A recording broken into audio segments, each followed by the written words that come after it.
Keyingi yillarda Markaziy Osiyo davlatlari o'rtasida yaxshi qo'shnichilik aloqalari o'rnatilib, o'zaro ishonchli hamkorlik yo'lga qo'yildi. Jumladan, 31-mart kuni Xo'jand shahrida O'zbekiston, Tojikiston va Qirg'iziston rahbarlarining qo'shma uchrashuvida ko'plab masalalar, istiqbolli hamkorlikning yo'nalishlari muhokama qilindi.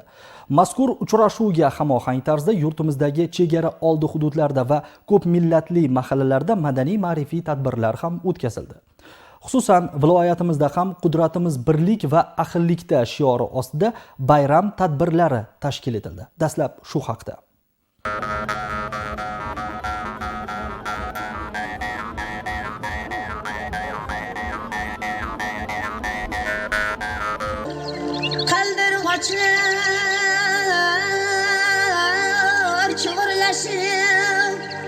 Uçup geldi yaranlar, bağlarıga, tağlarıga, Navruz geldi yaranlar, baharını kutlayman.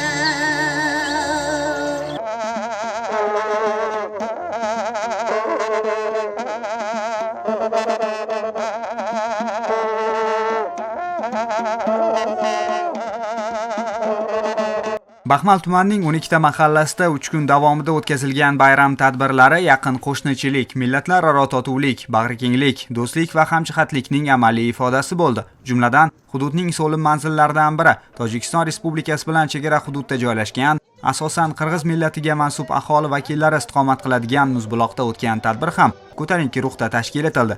Qariyb 5000 nafarga yaqin aholi ishtirok etgan o'ziga xos sayllarda o'zbek va qirg'iz xalqining milliy urf-odat an'analari, jumladan kelin salomlar, aytishuvlar o'tkazilib, mehmonlarga bu udumlarning mazmun-mohiyati borasida batafsil ma'lumotlar yetkazildi. Jumladan, qizlar o'rtasidagi aytishuvlar borasida mahalladoshlariga tushunchalar berib o'tgan Gulnora Nurmonova bu jarayonda o'zi ham ishtirok etib, bolalik chog'larini yodga oldi. Mana men Qirg'iz millatiga mansub O'zbekiston fuqarosiman. O'zbekiston fuqarosi ekanligimdan faxrlanaman. Men faol yetakchi ayollardan biriman.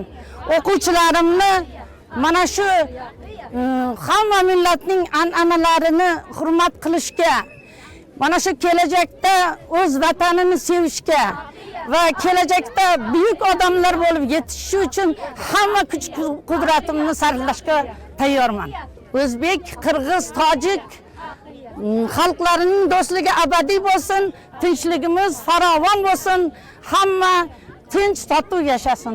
Tadbirning tantanali qismi ham o'ziga xos tarzda tashkil etilib, unda so'z olganlar bugungi kunda mamlakatimizda 130 dan ortiq millat va elat vakillari bir oila farzandidek aql va inoq yashab kelayotgani, ular umumiy uyimiz O'zbekiston ravnaqi yo'lida birlashib, barcha soha va tarmoqlarda fidokorona mehnat qilib, mamlakat taraqqiyotiga munosib hissa qo'shayotgani qayd etildi.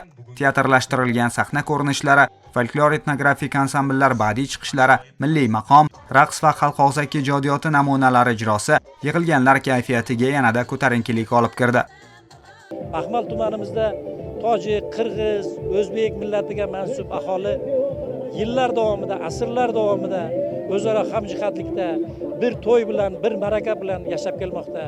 Mana shu davrlar mobaynida xalqlarimiz o'rtasida biron bir kelishmovchilik, biron bir masalada tortishuv bo'lgan emas. Bu nimani anglatadi? Xalqimiz azaldan do'st, qardosh, xudo anda bir xalq ekanligini mana shu bayramda bevosita bilindi. Tojikiston, O'zbekiston, Qirg'iziston biz bir o'zaki bir elmiz. Dini bir elmiz. Suvimiz bir. Urf-odatimiz bir. Bizni hech kim ajrata olmaydi. Biz bir xalqmiz. Do'stlikni, qardoshlikni, qarindoshlikni chuqur hurmat bilan namoyon qilamiz. Ta'kidlash joizki, Navro'z umumxalq bayramining shukuhi davom etayotgan ayni kunlarda viloyatimizning qo'shni davlatlar bilan chegaradosh hududlardagi mahallalarda xalq sayllari shod-xurramlik bilan o'tkazildi. Turli millat va elatlarning vakillari ishtirokidagi ushbu tadbirlar do'stlik va hamjihatlikni yanada mustahkamlashga xizmat qilayotgani bilan ahamiyatlidir.